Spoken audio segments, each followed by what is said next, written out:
She would tell the story only once to a reporter who drove 4 hours from Flagstaff just to sit at her kitchen table. And when he asked her why she did it, why she opened her door to 30 strangers that every person in town had been warned about, Eleanor Hartwell set down her coffee cup, looked out the window at the road she had lived beside for 41 years, and said something the reporter would remember for the rest of his life. "My neighbor called the sheriff. I called them inside for dinner." That was all she offered, and somehow it was everything. To understand what happened in Seligman, Arizona on the third Tuesday of August, you have to understand the town first. You have to understand what it means to live on a road that the rest of the country forgot.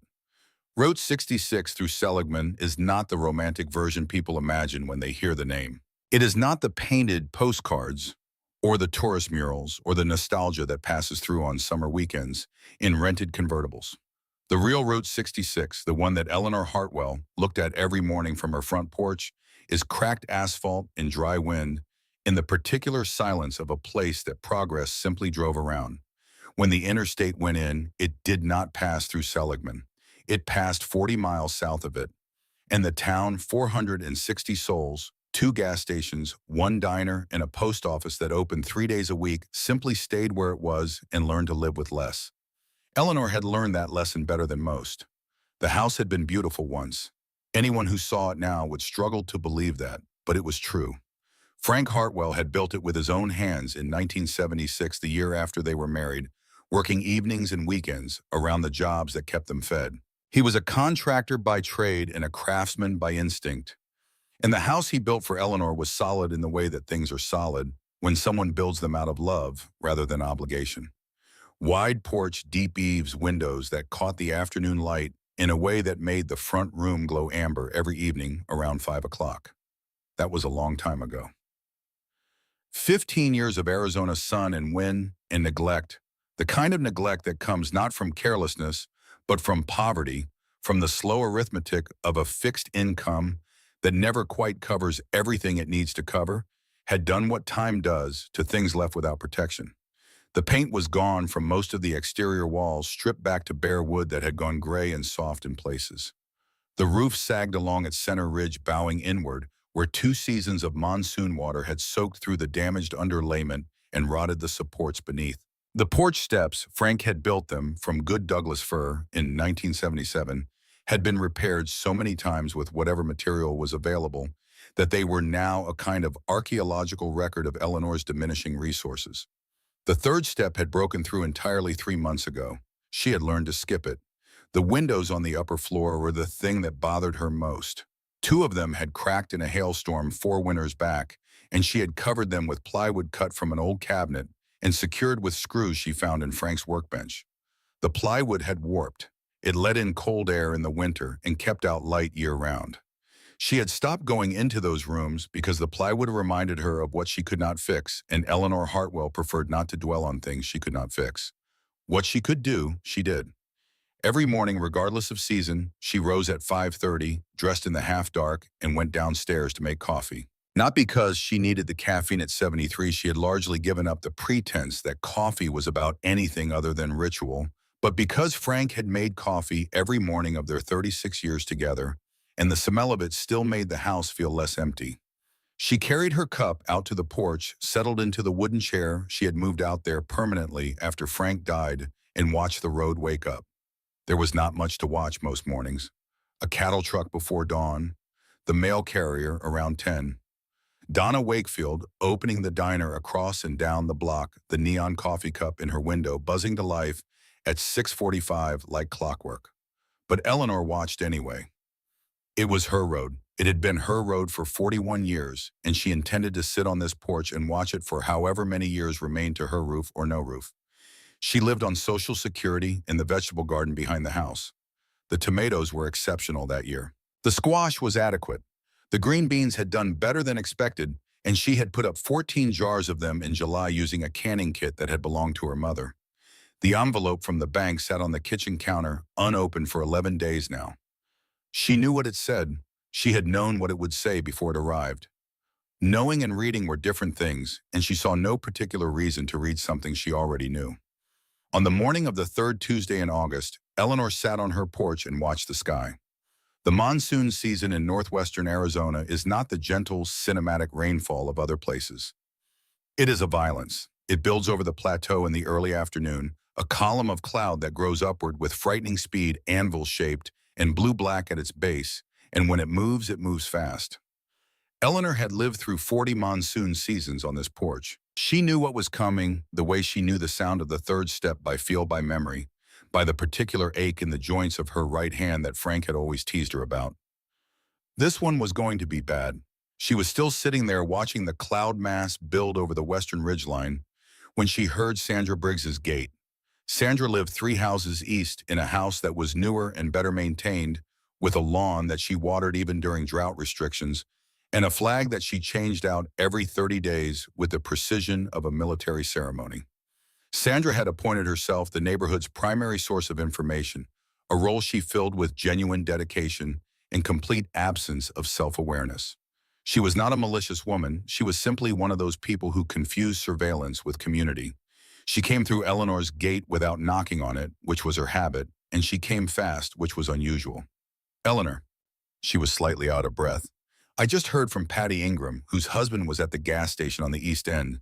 There's a motorcycle convoy coming through. A big one."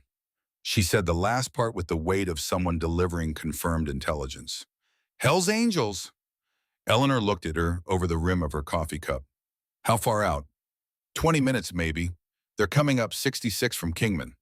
Sandra glanced at the gathering storm on the horizon and then back at Eleanor with an expression that was equal parts fear and the particular excitement of someone who has information others lack. "You need to go inside and lock your doors, Eleanor. I'm calling Ray Dobson as soon as I get home." Sandra. "These are not good people. You read what they do. You..." Sandra. Eleanor's voice was not loud. It never was. But it had a quality that Frank had once described as a door closing, not slamming, just firmly, finally, shutting. "Thank you for letting me know." Sandra looked at her for a moment. Then she turned and went back through the gate, the way she had come, already reaching for the phone in her cardigan pocket. Eleanor finished her coffee. She could hear them before she could see them. That was always the way with a large convoy. The sound arrived first, a low harmonic rumble that seemed to come from everywhere at once, like something geological rather than mechanical. She set her cup on the railing and stood. The cloud mass had moved considerably in the last 20 minutes. It was close now, and the light had taken on that strange yellow-green quality that preceded the worst storms, a color that had no analog in ordinary weather, and that Eleanor had always found faintly ominous.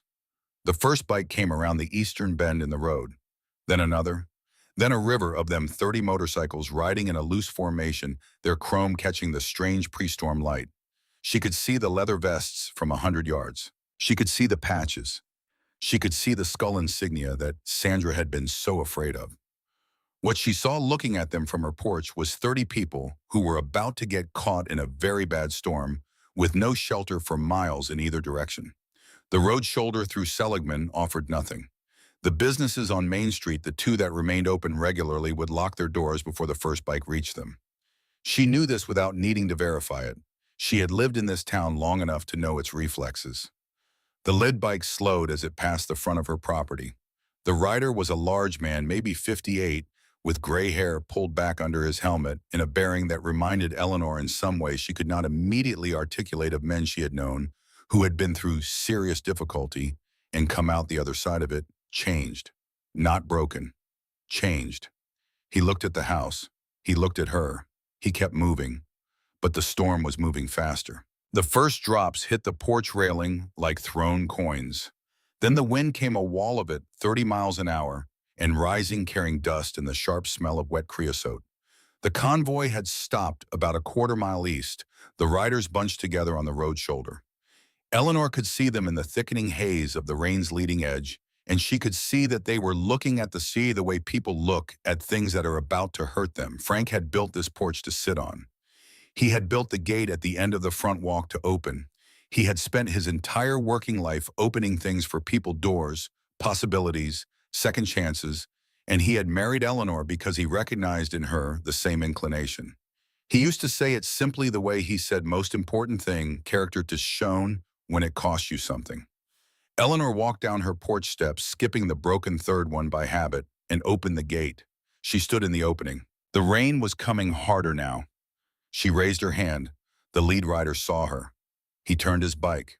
The others followed. They came into her yard in orderly pairs, cutting their engines one by one, until the sudden silence was remarkable. 30 motorcycles gone quiet, rain falling on chrome and leather, and Eleanor Hartwell standing at her gate in her faded cardigan with her hand still raised. The lead rider pulled off his helmet. Close up, he was exactly what she had sensed from a distance, a man shaped by hard miles with a scar through his left eyebrow and eyes that were against all expectation kind. His vest identified him as Marcus Calloway. The patch below his name said Flagstaff Chapter. The one below that said something in abbreviated club language she did not read. "Ma'am," his voice was low measured, "we don't want trouble. We're just looking for somewhere to wait out this storm. Is there a shelter?" "There's no shelter for 7 miles, Eleanor said. "Bring those bikes around back. There's a carport. It's not much, but it'll keep the worst off them." She looked past him at the others, already wet rain darkening their leather. "Then come inside. I'll put on something to eat." He stared at her. It was not an unfriendly stare. It was the stare of a man who was recalibrating something. "Ma'am, there's 30 of us."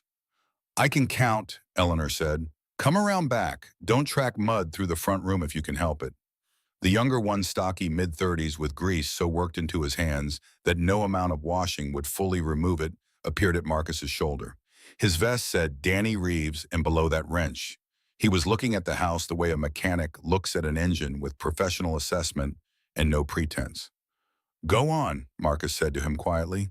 Then to Eleanor, "I'm Marcus Calloway. We're grateful to you." "Eleanor Hartwell," she said, "you can be grateful inside. It's getting wet out here." They moved with a kind of discipline she had not expected, orderly, efficient, each man seeming to know his role without being told. The motorcycles were guided around the side of the house to the carport in the back, positioned with care, covered where possible with rain gear produced from saddlebags.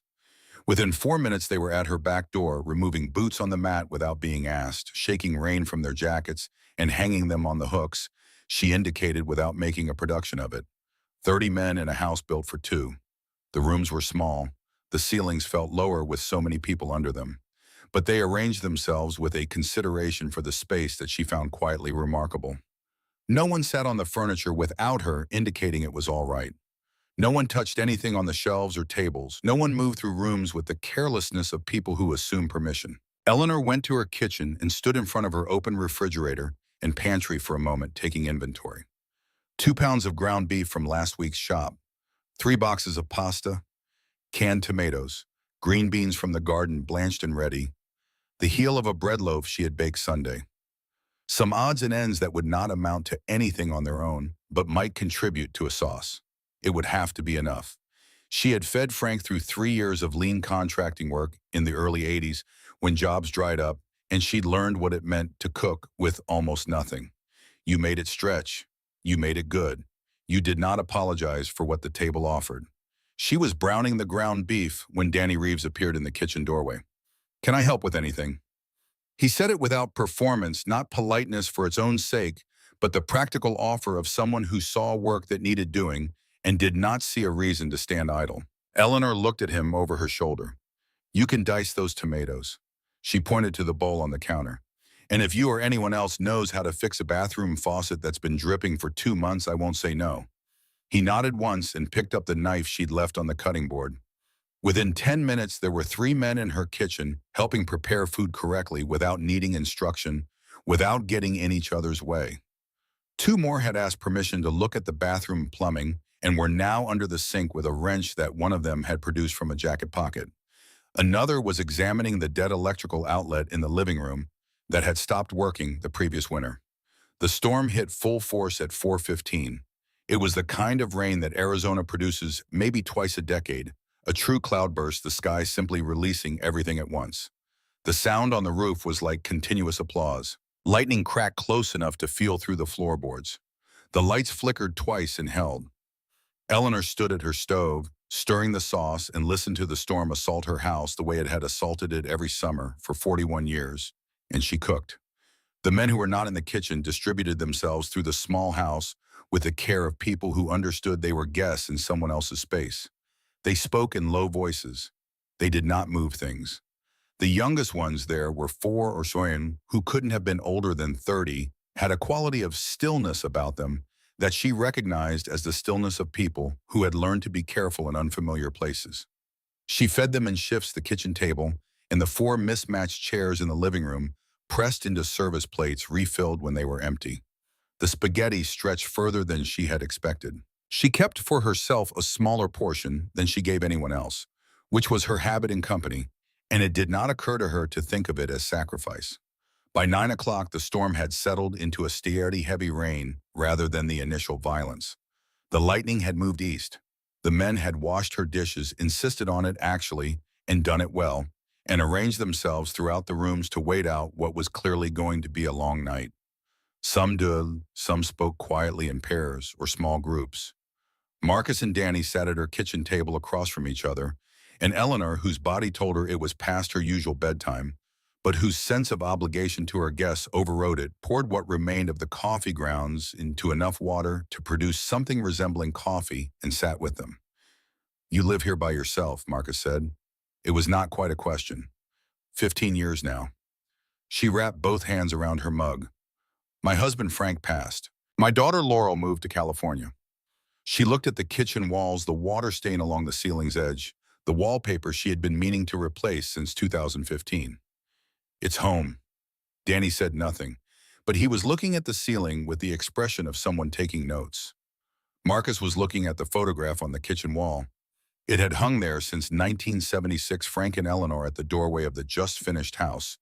Frank was sawdust still on his jeans, Eleanor laughing at something he had said a moment before the shutter opened. She had always loved that photograph because it caught something true rather than something posed.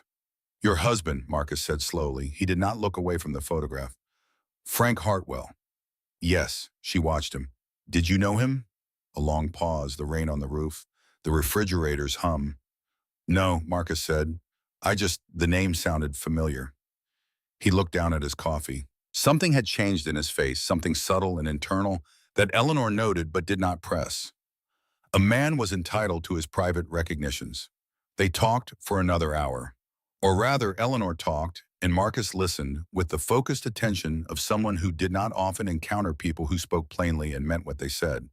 She told him about Frank's contracting business, about the early years on Route 66, when Seligman was still a real stop on a real road, about what it was like to watch a town diminish slowly over decades, to see the businesses close one by one, until what remained was just enough to call a town and nothing more.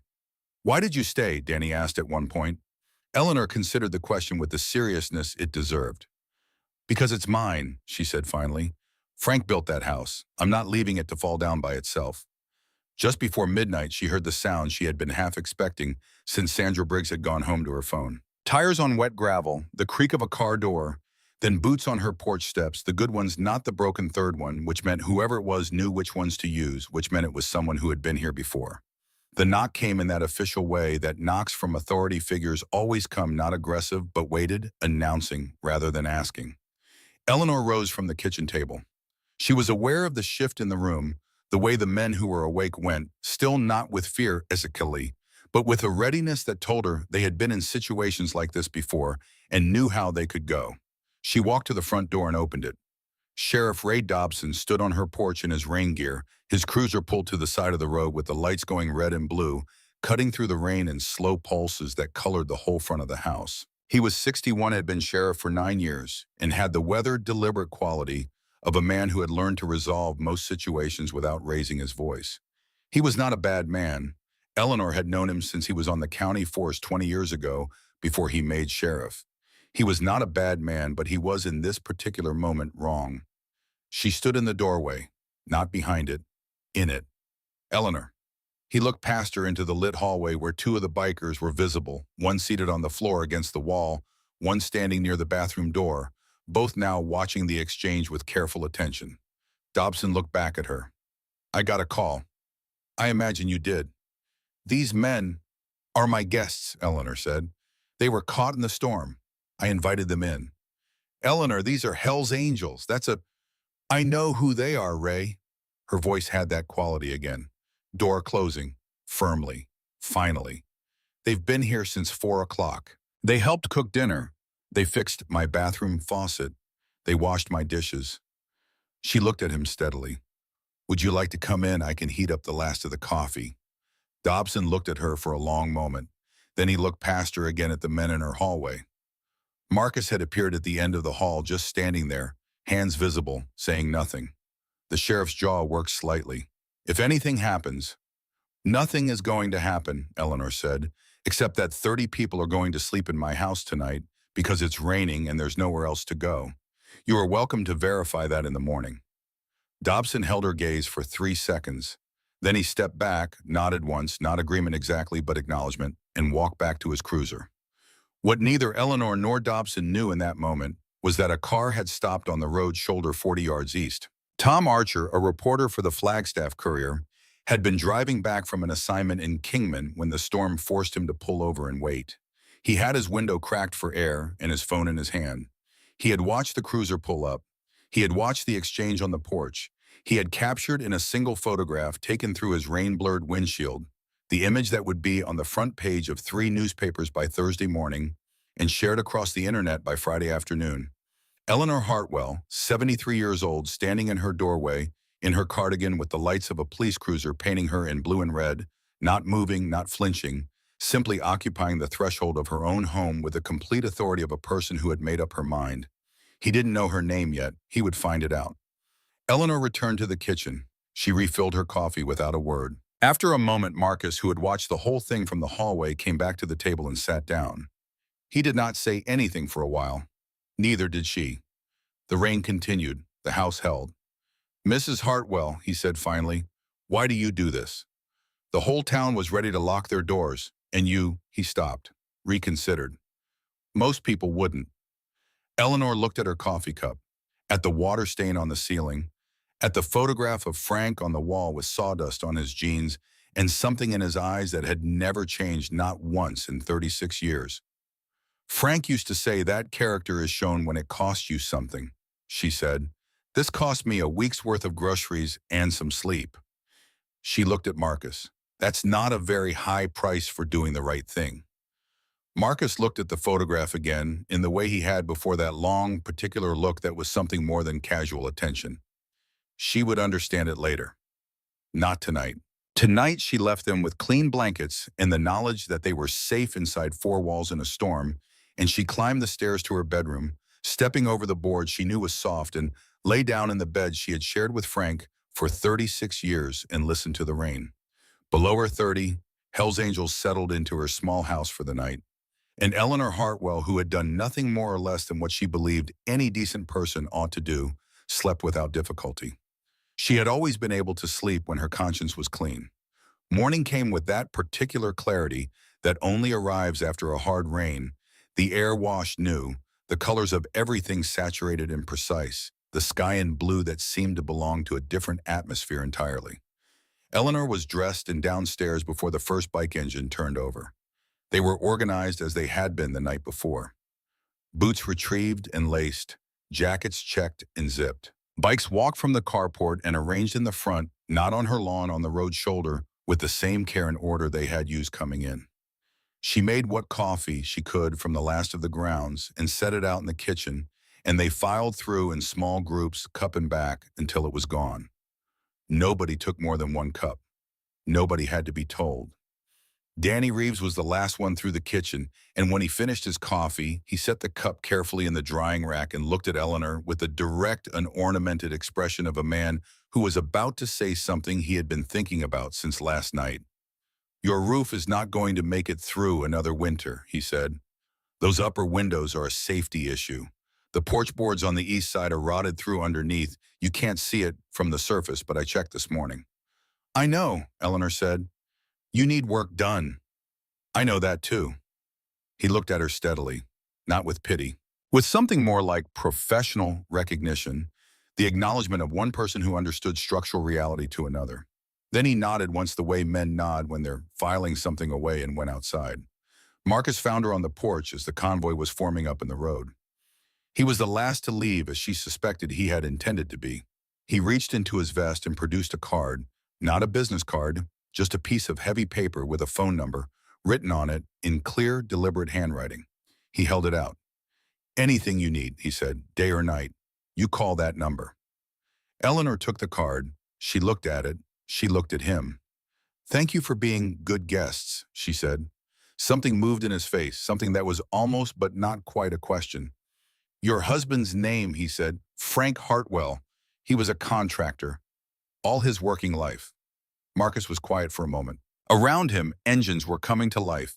In sequence, a low-rolling thunder building from east to west along the convoy. Safe roads, Mrs. Hartwell, he said. Safe roads, she said. She watched them form up, watched them move out in their practice formation, the sound of their engines rising and then leveling as they found speed on the open road. Watched them until the last one disappeared around the eastern curve and the sound faded to nothing, and Route 66 was just Route 66 again. Danny had taken photographs of the house before he left. She had watched him do it from the porch, systematic, thorough, every angle of every wall, close-ups of the roof line and the windows and the porch boards. He had not tried to hide it, and she had not asked him to stop. She knew what it meant. She was not certain yet how she felt about it. Eleanor went inside. She washed the last of the cups. She opened the envelope from the bank that had sat on the counter for 11 days and read the number written there, the mortgage balance that had been Frank's last financial act before his heart gave out, the loan he'd taken to cover the medical bills in his final year, the debt that had been sitting on this house like a slow-moving weight for 15 years. She folded the letter back along its creases and set it on the counter. Then she went out to her vegetable garden and checked the tomatoes, which were coming along fine, and the green beans, which needed picking, and she picked them, methodical, efficient, moving down the rows in the clear morning air, while the road dried in the sun, and the town of Seligman, Arizona, went about its business as though nothing had happened. Sandra Briggs would come by that afternoon. The talk would start. The looks at the grocery store would start. Sheriff Dobson would file a report that described the incident in language carefully calibrated to say nothing while appearing to say something. None of it would matter very much to Eleanor Hartwell, who had done what she had done because it was the right thing to do, and who had lived long enough to know that the right thing and the comfortable thing are almost never the same thing, and who had made her peace with that distinction somewhere around her 55th year and never revisited it. What she did not know, what she could not have known, standing in her garden in the clear morning light, her hands full of green beans, was that Marcus Calloway was already on his phone before he had cleared the Seligman town limit. She did not know what he was saying. She did not know who he was saying it to or how many people he would say it to before the day was done. She did not know that Danny Reeves's photographs were already being forwarded to people with skills she had not asked for and resources she could not imagine. She did not know that the card she had slipped into her cardigan pocket was about to become the most important piece of paper she had handled since Frank's death certificate. All she knew was that the beans needed picking, and the sun was warm, and the road out front was dry. For now, that was enough. Sandra Briggs came by that afternoon as Eleanor had known she would. She did not come to the door. She stood at the gate, the same gate Eleanor had opened the evening before, and called out from there, as though the property itself might be contaminated by what had happened on it. Eleanor was on the porch with her green beans and a colander, and she looked up and waited. I want you to know, Sandra said, that Ray Dobson came to my house this morning. He said there was nothing he could do because you invited them in voluntarily. She said the word voluntarily the way people say words they consider evidence of poor judgment. I told him that was exactly the problem. Eleanor separated a handful of beans and set them in the colander. Was there something you needed, Sandra? I needed to make sure you were all right. I'm all right. Sandra looked at the house, at the porch, at Eleanor sitting with her beans in the morning sun as though nothing had occurred. You fed them your food. I did. Eleanor. Her voice dropped into something that wanted to be concern but had the shape of reproach. You don't have food to spare. Everybody knows that. Eleanor set down the colander and looked at Sandra Briggs with the full level attention she reserved for moments when she wanted to make certain she was understood. What everybody knows, she said carefully, and what is true are not always the same thing. I had enough to feed my guests. I did. And that is the end of that particular conversation. Sandra left. She would go home and make phone calls, and the phone calls would branch into other phone calls, and by dinner time, the story would have traveled to every household in Seligman in the way that stories travel in small towns, not as facts, but as weather arriving everywhere at once changed slightly by each telling, accumulating detail that had not been present in the original event. Eleanor knew this. She went back to her beans.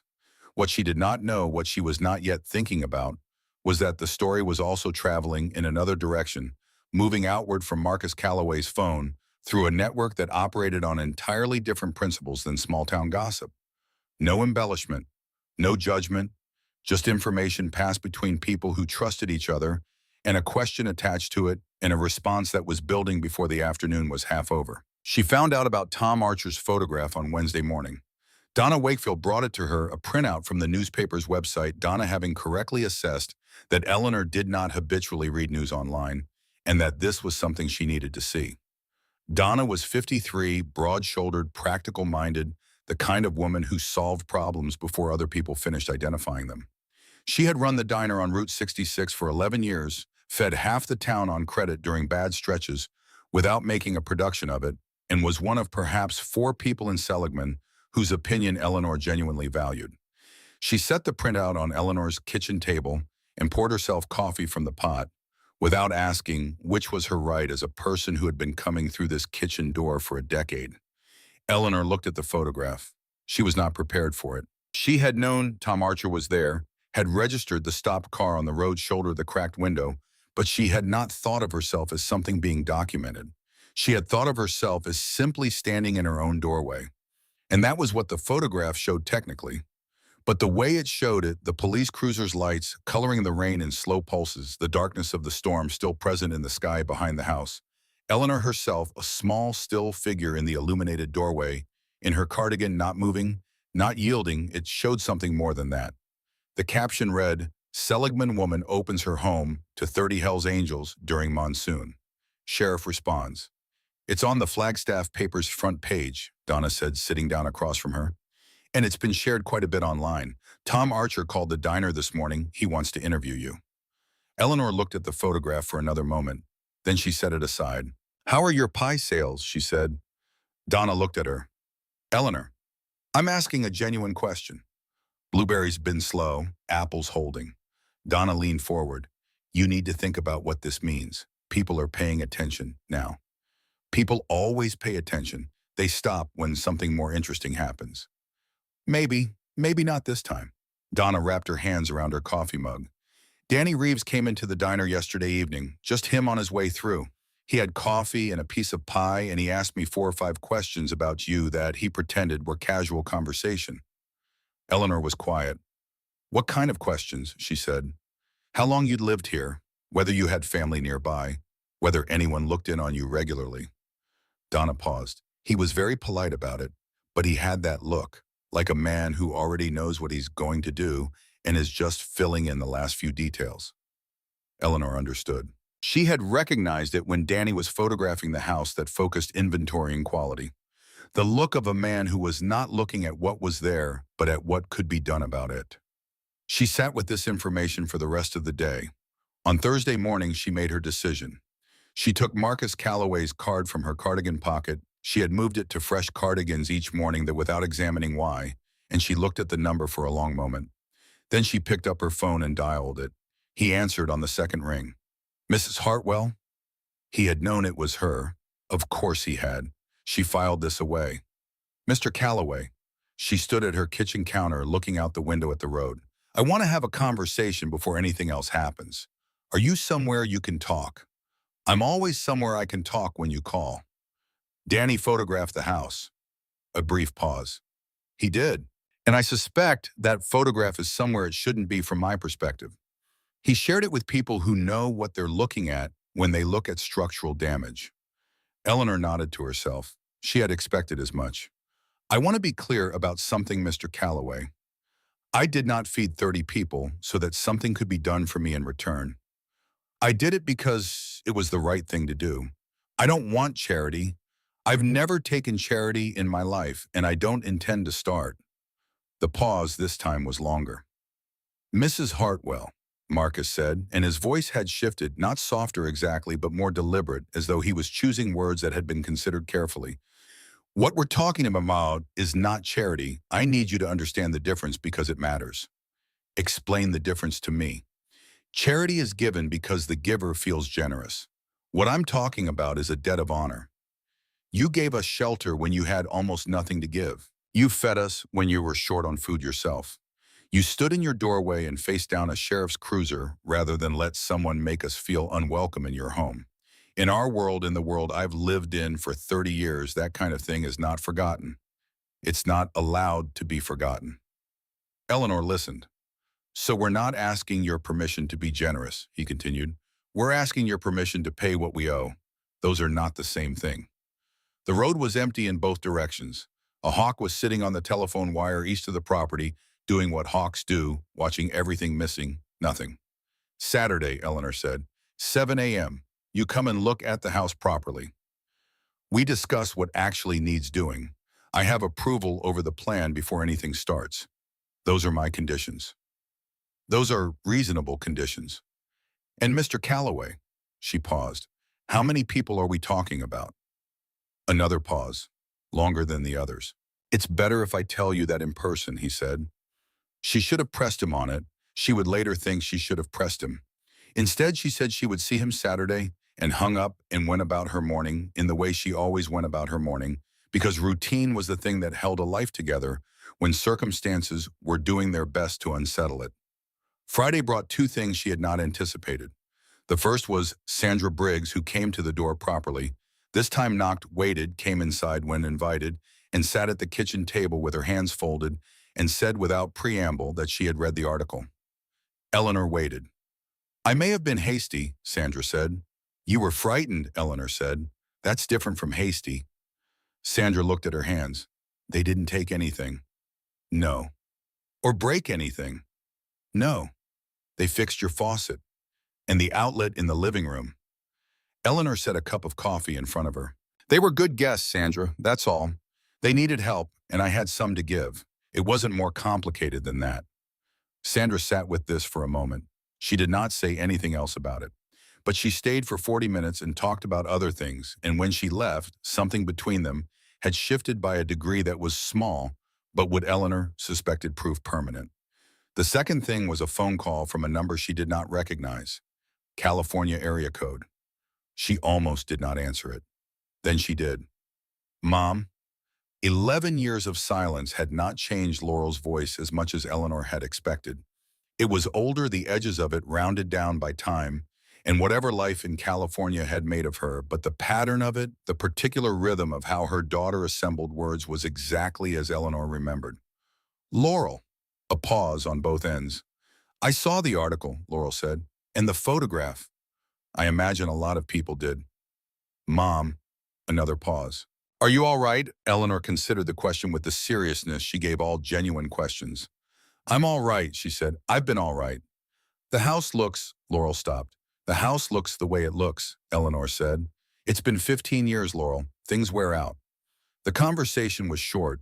It was careful in the way that conversations are careful after long estrangements, when both people are aware that the wrong word in the wrong place can close a door that is only just cracked open. They did not resolve anything. They did not relitigate the years that had passed without contact. But when Laurel said goodbye, she said she would call again, and Eleanor, who was not a woman given to self-deception, believed her. She hung up and stood in her kitchen for a moment with her hand still on the phone. Then she went to her vegetable garden and worked until the light failed. Saturday arrived with the sky that had no weather in it, pure and still, and hot, the kind of Arizona morning that exists between seasons after the monsoon and before the cold. Eleanor was on the porch at 6:30, coffee in hand, watching the road. She heard them before she saw them, as she always did. But what she heard this time was not what she had heard before. The sound that had preceded 30 motorcycles on Tuesday evening was a low, manageable rumble, something a person could hold in their mind as a single thing. What she heard now was something else entirely. It did not arrive as a rumble. It arrived as a change in the quality of the air, a deep harmonic vibration that she felt in the boards of the porch before she could process it as sound. It was geological. It was the sound of something very large moving toward a fixed point, and the fixed point was her house. Marcus Calloway turned into her road ahead of them. Behind him, as far as she could see, past the east curve, past the gas station, past the point where Route 66 disappeared into the flat scrubland motorcycles. Hundreds of them, moving in formation in columns, filling the road from shoulder to shoulder. The chrome of their bikes caught the early sun and threw light in long pulses down the length of the road. Eleanor put her coffee cup down on the railing. She had asked him how many. He had said it was better to tell her in person. She understood now why he had said that. Danny Reeves was behind Marcus and behind Danny. The road was simply full, not crowded, not congested, but full. The way a river is full, filling the available space with a steady, purposeful flow that gave no impression of disorganization or chaos, only of scale. They pulled to the road shoulder. They filled the shoulder and the lot across the road and the space beyond. They pulled in with an orderliness she had observed on Tuesday engines, cutting in sequence, the sound dying down section by section until what remained was a low residual quiet and the settling sounds of hot metal. 800 motorcycles. She counted the rows later with Danny's help because she needed to make it real by making it countable. 812 in the final tally. Marcus was on her porch before she had fully processed what she was looking at. He was in his riding clothes, road-dusted, and he looked at her with an expression that she would describe to Tom Archer the following weekend as the look of a man who has done something he believes in completely and is waiting to find out if the other person understands why. "Morning, Mrs. Hartwell," he said. She looked past him at the road, at the hundreds of people standing quietly beside their bikes, watching the house, watching the porch. Not moving, not impatient, just present in the particular intentional way that a large group of people is present when they have all agreed on a single purpose. "You said to tell you in person," Marcus said. Eleanor Hartwell stood on her porch with her empty coffee cup in her hand and looked at what had come down Route 66 to her gate on a clear Saturday morning in August, and she did the thing she had done when she stood at the doorway in the rain on Tuesday night. She did not step back. She did not look away. She took it in, all of it, and she let it be what it was. "You're going to need someone to coordinate the work," she said. Danny Reeves, who had come up behind Marcus, produced a notebook from his jacket pocket. "Already done," he said. "Roofing crew, electrical, plumbing, structural. Materials are coming from Flagstaff. Permit was processed yesterday." She looked at him. "You got a permit processed in one day." "Sheriff Dobson helped." "Ray Dobson. He called the county office himself." Danny said it without particular emphasis, as though it were not remarkable. He told them it was a priority. This was, Eleanor would later reflect, the moment she understood that something larger than she could manage alone had already been set in motion, and that her role now was not to direct it, but to trust the direction it was moving. This was not a comfortable realization for a woman who had managed alone for 15 years. But she was also old enough to know the difference between pride and wisdom, and to choose the latter when the choice was available to her. "There's a condition," she said. Marcus waited. "I want final say on anything structural. This is still my house. The decisions about what goes where are mine." "Understood.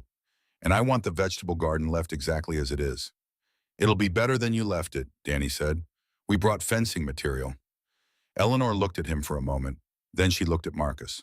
Then she looked at the road, at the hundreds of people who had cleared their schedules and ridden from wherever they had ridden from to be here on a Saturday morning at 7 a.m. in Seligman, Arizona, because one elderly woman had made a pot of spaghetti during a rainstorm. "All right," she said, "then let's get started." What happened next would be described in Tom Archer's article, now picked up by the Associated Press, and running in 11 states as the largest voluntary community construction effort in Yavapai County history. That was technically accurate. It did not quite capture the reality of what it looked like from Eleanor's porch. It looked like purpose. That was the only word that fit. 800 people arriving at a problem with the focused, organized intention of people who had discussed what needed doing, divided the labor, and come prepared to execute it. Trucks had been following the convoy. Eleanor counted 6 of them. Heavy loads carrying lumber roofing materials, windows, electrical supplies, copper pipe fixtures, bags of concrete. A generator the size of a small car was positioned in the front lot. Power tools materialized from saddlebags and truck beds. Danny had organized teams. He moved between them with the authority of a foreman who had long since stopped needing to raise his voice, a word here, a redirect there, the quiet management of a large and skilled workforce that knew what it was doing and needed only coordination, not instruction. The roof came off first, not destructively, methodically, the damaged sections identified and removed in the correct sequence, the underlying structure exposed and assessed. Eleanor stood in her yard and watched men she had never met before pull apart the top of her house with professional confidence, and she felt a complicated thing that took her a few minutes to identify. It was grief briefly, the house being open to the sky again, its damaged interior exposed. She had looked at that sagging roofline for so long that its wrongness had become familiar. And familiar things, even wrong ones, carry a weight when they are finally corrected. And then underneath the grief, something else. Something she had not felt in a very long time. She was still trying to name it when Donna Wakefield appeared beside her. Donna had brought the diner's full coffee service, 2 large urns in the back of her truck, paper cups, enough pastry for a small army, which was approximately what she was facing. She had also brought her dishwasher, her 2 waitstaff, and a folding table, and within 20 minutes she had established a functional food service operation on the road shoulder that she proceeded to run with the calm efficiency she brought to everything. "You don't have to do this," Eleanor said. "I know I don't," Donna said. "That's what makes it worth doing." She handed Eleanor a fresh cup of coffee. "Go sit on the porch and watch. You've been managing things alone long enough. Let it be managed for a minute." Eleanor sat on her porch. She watched. She watched Sandra Briggs come down the street at 9:30 carrying a covered dish with both hands. Sandra walked up to the nearest cluster of workers, set the dish down on a folding table that had materialized in the yard, said something brief, and walked away. She did not look at Eleanor. That was all right. The dish was there. That was what mattered. She watched Sheriff Ray Dobson park his cruiser at the east end of the work zone and spend the better part of an hour managing the traffic that was backing up on Route 66, not grudgingly, not with the manner of a man performing an obligation, but with the practical, engaged efficiency of someone who had decided what side he was on and was comfortable with it. He came up to the porch around 11. "Morning, Eleanor." "Morning, Ray." He stood looking at the organized activity on and around her house for a moment. A new ridge beam was going in on the roof. The upper windows, the plywood ones, had been removed and the frames were being rehabbed. "I should have done something," he said. "The county has programs for this kind of thing. I should have flagged your situation years ago." "I didn't ask anyone to flag my situation." "I know." He was quiet for a moment. "That's not really an excuse." Eleanor looked at him. "No," she said. "It's not. But you're here now." That was all she said about it. It was enough. Tom Archer arrived at noon, and to his credit, he did not arrive with the aggressive purposefulness of a man who believed his presence was the main event. He arrived quietly with a notebook in a diffident manner, and he asked Eleanor if she was willing to talk while he watched the work proceed, and she said yes. She told him the truth of it plainly, without ornament. She told him about Tuesday evening, the storm, the 30 men, the decision to open the gate. She told him about Frank, about the 36 years in the house and the lessons she had learned from a man who had believed without complication or caveat that the way you treated people revealed everything that mattered about who you were. "Why do you think they came back?" Tom asked. 800 people. That's an extraordinary response to one dinner. Eleanor was quiet for a moment, watching a team of electricians running new wire through the side wall of her house. "Because it's rare," she said finally. "Being treated like a human being, being assumed decent until proven otherwise, it's rarer than it should be. And when people experience it, especially people who have been told their whole lives that they're not worth that assumption, they don't forget it." She looked at the road, at the hundreds of bikes parked along it. "They can't afford to forget it. It's too important." Tom wrote this down. "And what do you want people to take from this?" he asked. Eleanor looked at him.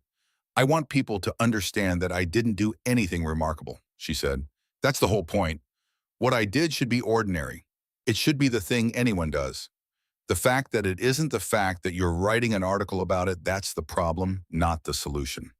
Tom Archer wrote down everything she said. He wrote it carefully because he was a good enough journalist to recognize when someone was handing him the actual story rather than a version of it. His piece would run on Monday. By Wednesday of the following week, it would have been read by more people than had read anything previously published in the Flagstaff Courier's 104-year history. Eleanor did not read it until Donna brought her a copy on Tuesday morning. By then, she was already living in a different house, or rather, the same house remade. The work continued through the day and into the evening, lights rigged up on poles when the sun went down, the generator powering everything, the sound of drills and hammers, and the voices of working people filling the night air in a way that Eleanor had not heard from this property since Frank was alive and building things. She stayed in the small room at the back that was the only interior space left undisturbed by the renovation, and she listened to it and she let herself feel what she felt, which was something that kept trying to resolve itself into a single word and kept resisting. She slept better than she had in years. Donna had offered her guest room, had insisted on it, in Donna's particular way of insisting, which left no real room for refusal. But Eleanor had declined. This was her house. She would stay in it while it was being rebuilt around her. That felt right to her in a way she could not entirely explain and did not feel she needed to. 3 days. 3 mornings of waking up to the sound of purposeful work and the smell of lumber, and the knowledge that somewhere on the other side of the wall, a large number of people were engaged in an act that she was still not fully sure how to account for. On the morning of the third day, Danny Reeves knocked on the door of the back room at 7 a.m. and said simply, "It's ready." Eleanor stood. She straightened her cardigan. She put her hand on the door. She was not a sentimental woman by nature or by practice. She had buried a husband and raised a child alone and managed 15 years of diminishing circumstances without allowing herself the luxury of prolonged sentiment. She was not going to begin now, but her hand stayed on the door for a moment, just a moment. Then she opened it and stepped through and went to see what had been done. The hallway was the first thing she saw, and she stopped in it. It was the same hallway it had always been, same dimensions, same orientation, same window at the far end that looked out to the backyard. But the floor was new hardwood, pale oak running straight and even toward the light. The walls had been repaired and painted a color she recognized immediately as the color Frank had originally chosen in 1976, a warm cream, not quite white, the color of good paper. She had not told anyone that. She did not know how they had known it. She stood there for a moment, not moving, taking it in the way you take in something that is both familiar and entirely changed. Danny was behind her, and Marcus, and 4 or 5 others, whose names she had learned over the past 3 days. She was aware of them distantly as a person is aware of the room they are standing in. But what she was attending to was the house itself. She walked toward the kitchen. The countertops were new, solid, clean, the kind of surface you could actually work on. The cabinets had been replaced with ones that were simple and well-made without ornament, which was right. Frank had never liked ornament. He had liked things that were built correctly and showed it. The appliances were new. The fixture above the sink was the kind that gave good light for work rather than the kind that gave the impression of good light. Someone had understood the difference. She ran her hand along the counter's edge. On the wall, in exactly the place it had always hung, the same nail she would have sworn, or one placed with reference to a ghost of the original, was the photograph of Frank and Eleanor at the doorway of the finished house in 1976. It had been clean. The glass was new. The frame was intact, and Frank stood in it with sawdust on his jeans, and that expression she had loved for 36 years, and would love until there was nothing left of her to love anything. She looked at it for a long time. Nobody spoke. The men behind her understood without being told that this was not a moment for words. Then she turned and went upstairs. The staircase was solid under her feet in a way it had not been in years. Not a creak, not a shift, not the particular give of wood that has been compressed past its tolerance. The handrail was new and set at the right height, which was a small thing and not a small thing.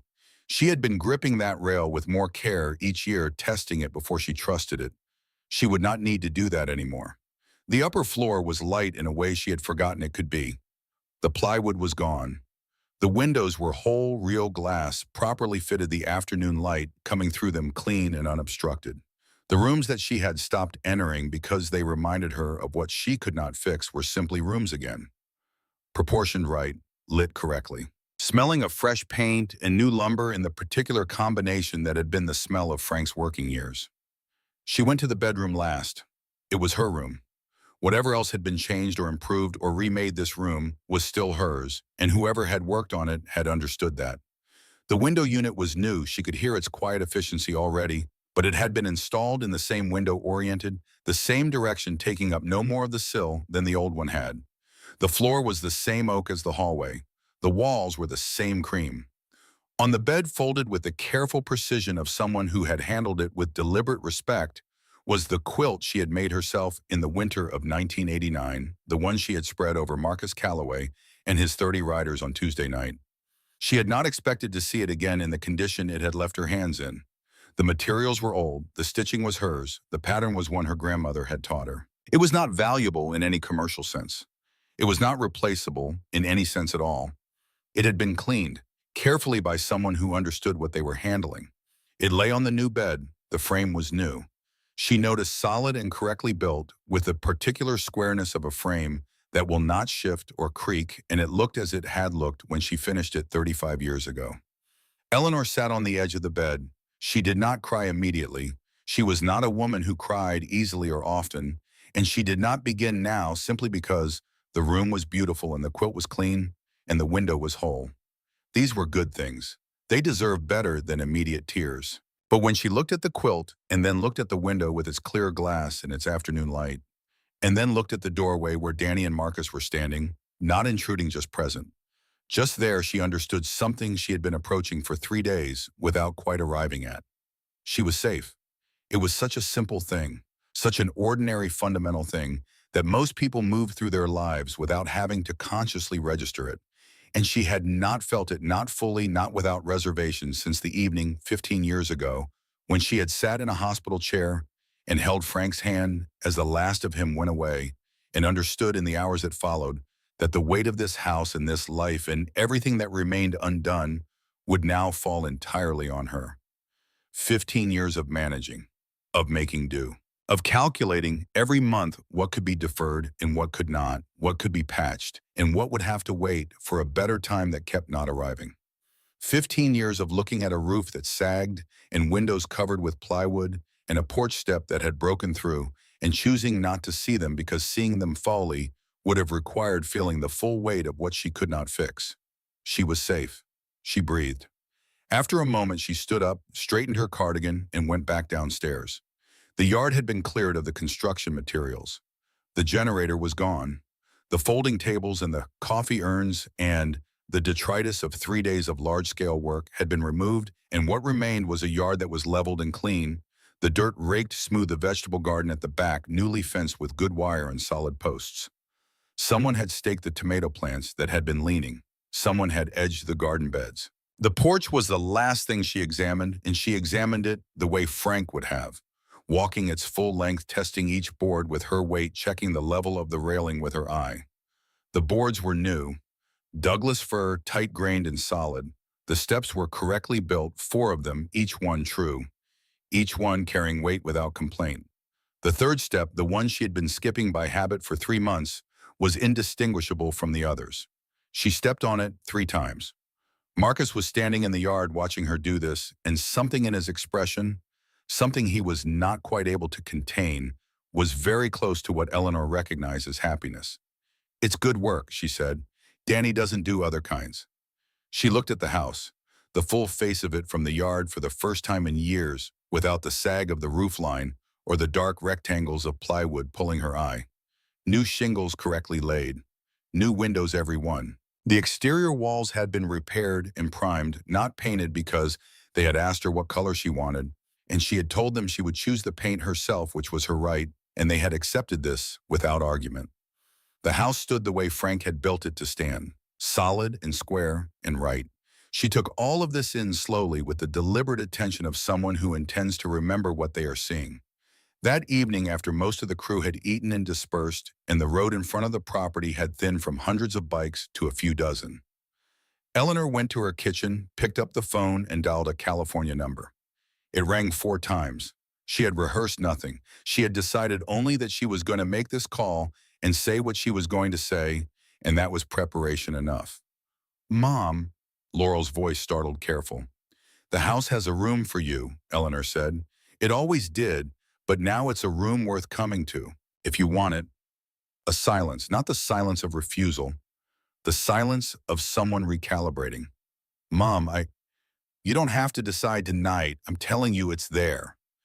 Eleanor looked out the kitchen window at the evening road, the last of the day's light lying orange across the asphalt. "That's all I'm saying." Another silence. Then I'll come. I want to come.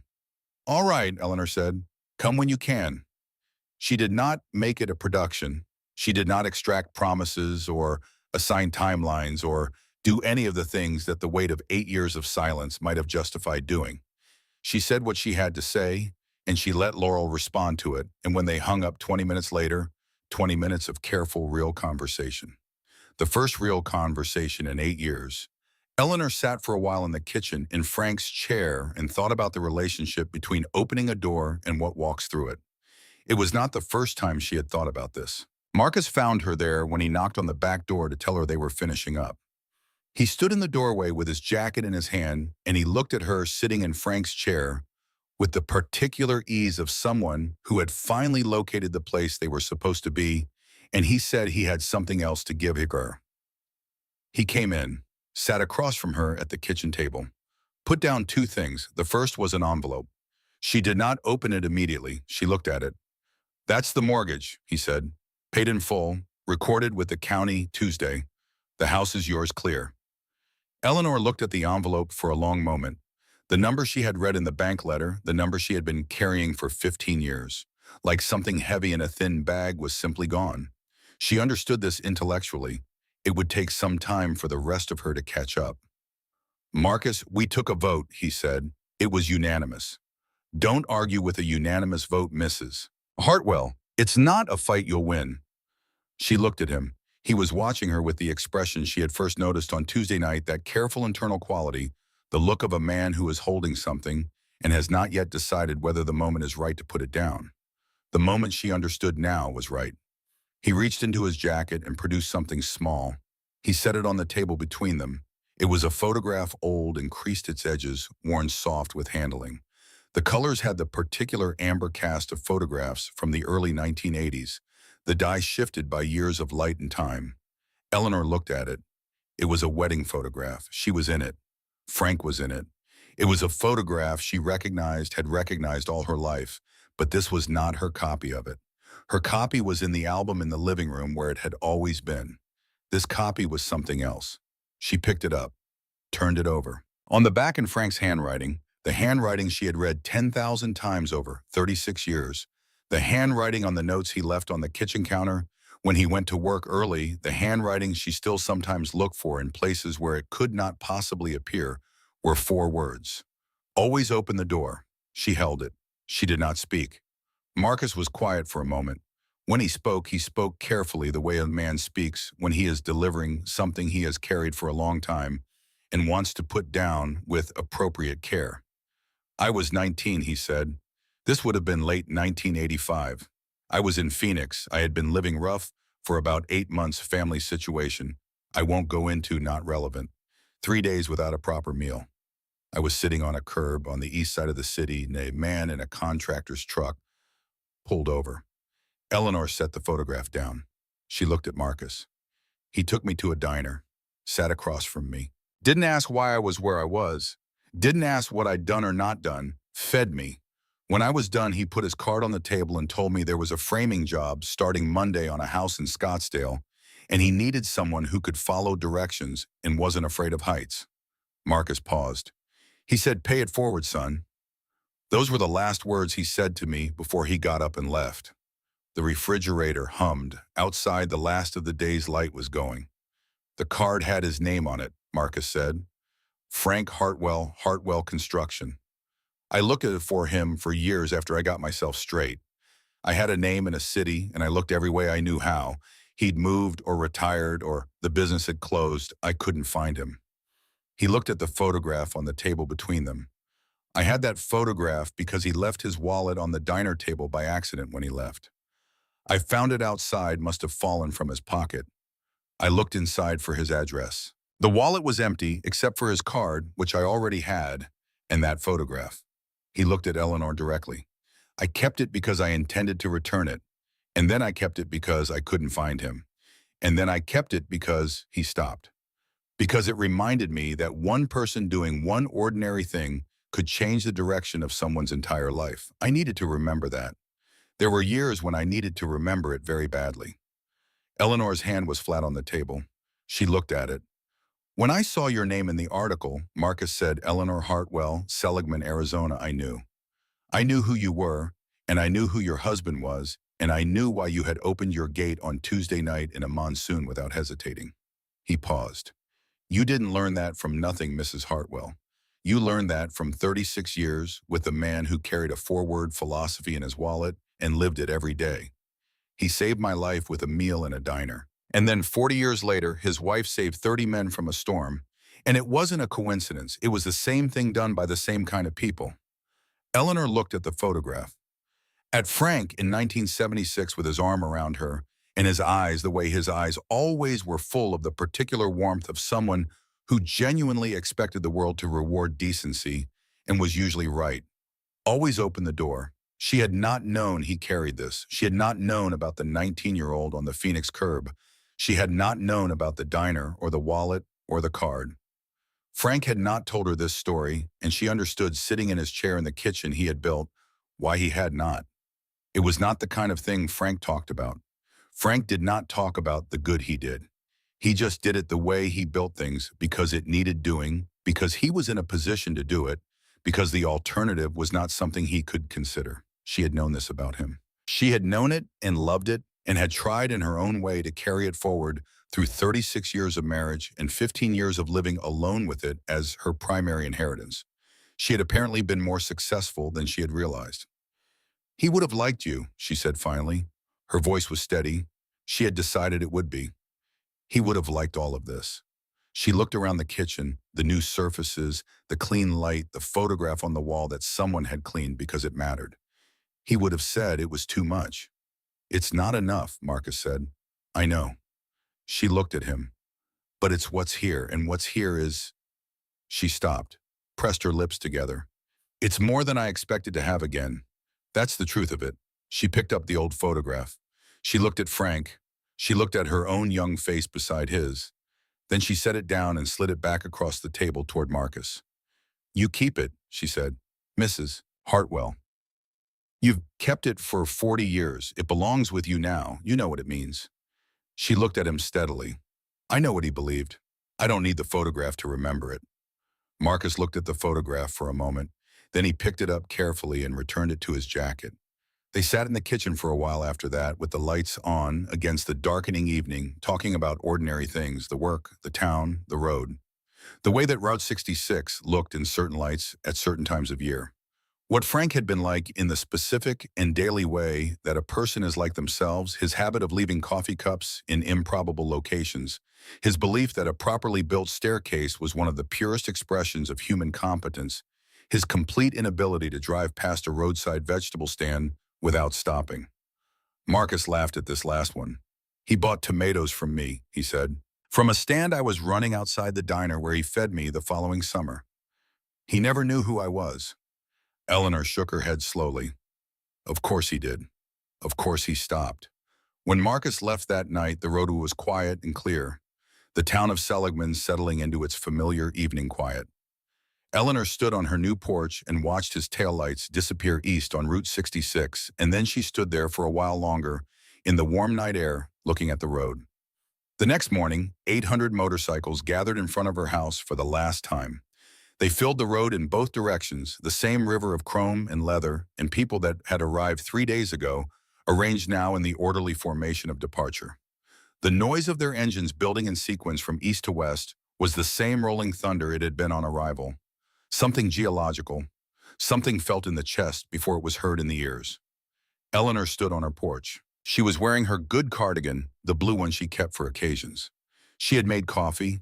She had drunk it on the porch in Frank's chair in the clear morning light, and she had looked at her house, the solid walls, the true roof line, the whole windows catching the early sun, and she had sat with the remarkable fact of it until it felt, if not ordinary, then at least real. Marcus came to the porch one last time. He stood at the bottom of the new steps, 4 of them, true, and leveled the third one, indistinguishable from the rest, and he looked up at her. We'll come by, he said, monthly. Someone will come by.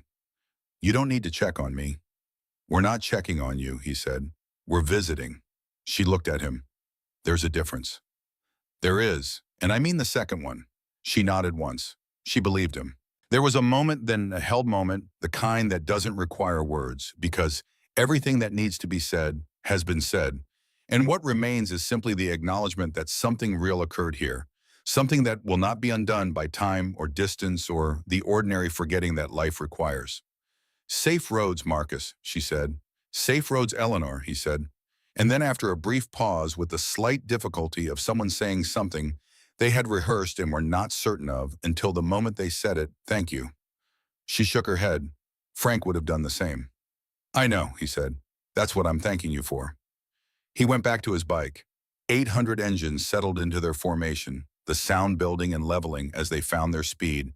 And then they moved east on Route 66, a river flowing toward the horizon, filling the morning with sound and motion, and the long, chrome-bright flash of sunlight on metal. As the convoy passed her house, each rider raised a hand to their heart, one by one. All 800, Eleanor stood on her porch with her hand on the railing of the railing Frank had built and watched until the last of them disappeared around the eastern curve and the sound diminished and thinned and finally was gone, and Route 66 was quiet and the morning was still, and the town of Seligman, Arizona was just itself again. 460 souls, 2 gas stations, 1 diner, a post office open, 3 days a week, and 1 house solid and remade standing at the road's edge in the clear light. She went inside. She made fresh coffee. She sat in Frank's chair. She stayed. What the months that followed brought to Seligman was quiet and cumulative and real. Not dramatic. Real changes rarely are. The motorcycle convoys that passed through on Route 66 found businesses that stayed open, people who waved a diner that put out the welcome in a way it had not before. Sheriff Dobson, who had submitted his own written account to the county unprompted, specific, honest about his failures and his corrections, became the kind of law enforcement presence that the road required rather than the kind it had suffered. Sandra Briggs started a neighborhood directory, which was not a transformation exactly, but was evidence of something moving in the right direction. Laurel came at Christmas. She drove from California with her 2 children, Eleanor's grandchildren, 12 and 9, whom she had not seen in 6 years. They stayed for 4 days.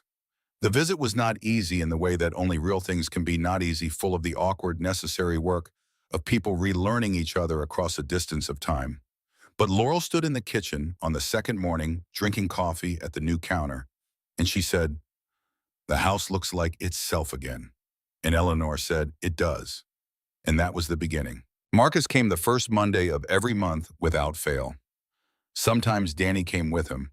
Sometimes others she came to know by name, Reeves from Tucson, who had done the electrical, Patterson from Flagstaff, who had laid the oak floors, a quiet man called Whitfield, who had built the porch railing, and who could not apparently pass through Seligman without checking that it was still level. They came with no agenda beyond the visit. They drank her coffee. They fixed things that needed fixing before she had to ask.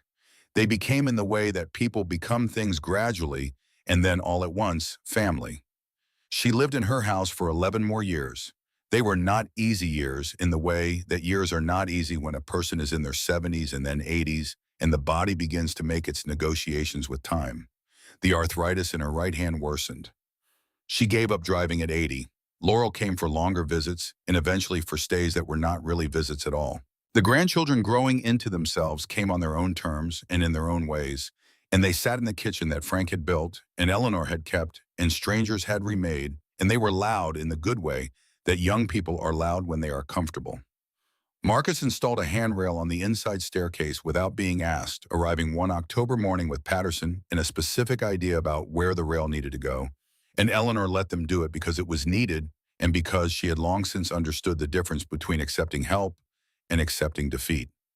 She died on a Thursday morning in May, 11 years and 4 months after the storm. She was in her bed in her room with the morning light coming through the whole glass of the window Frank had put there and other hands had restored. She was 84 years old, and she had lived in her house on her road doing what she believed in for the entirety of her adult life. Donna Wakefield called Marcus. He made the calls that needed to be made. 800 motorcycles came back to Seligman on the day of the funeral. They filled Route 66 in both directions, the same road, the same formation, the same people in some cases, and different people who had heard the story and understood what it meant to be there. They stood in the cemetery in the May heat, 800 of them, quiet and present, while the service was conducted. They did not impose on the ceremony. They were simply there, which was the right thing to be. Laurel saw them from where she stood at the graveside, and she did not find them frightening or strange. She found them in the plain language of what she actually felt moving. She found them the way her mother had always found people, as people exactly that, nothing more complicated than what they were. Afterwards, Seligman's two gas stations ran out of fuel. Donna's diner served coffee until midnight. The gravestone, which Eleanor had chosen herself 3 years earlier, with the practical foresight that had characterized her entire adult life, bore her name and Frank's name and their years, and that was exactly what she had asked for. Beside it, on the morning after the funeral, someone placed a small metal plate in the ground. It was fixed securely as though it had been prepared with care. It was not signed. No one who was asked would confirm who had placed it. It read, "She saw people where others saw strangers. She opened her door when others locked theirs. She gave shelter and warmth and dignity, and she asked nothing in return but that it be paid forward. Always open the door. F.H. 1976. The plate remained through all the winters that followed. Visitors came to look at it, not many, but steady, a thin and continuous stream of people who had read an article or heard a story or been told by someone who had been told by someone else. They stood in the Seligman cemetery and looked at the name Eleanor Hartwell and the small plate beside it and the date Frank had put those 4 words in his wallet, and they thought about what it meant to hold a belief so completely that it outlasted you by decades and traveled in ways you would never be able to track. Route 66 ran past the cemetery gates. It still did. It had always run past everything in Seligman. It ran past the diner and the gas stations and the house at the road's edge that stood solid and square and correctly built against whatever weather came. The house had good bones. That was what Danny said when he came back the following summer to check the roof line. Good bones, built right, built to last. He was correct. Frank had built it that way.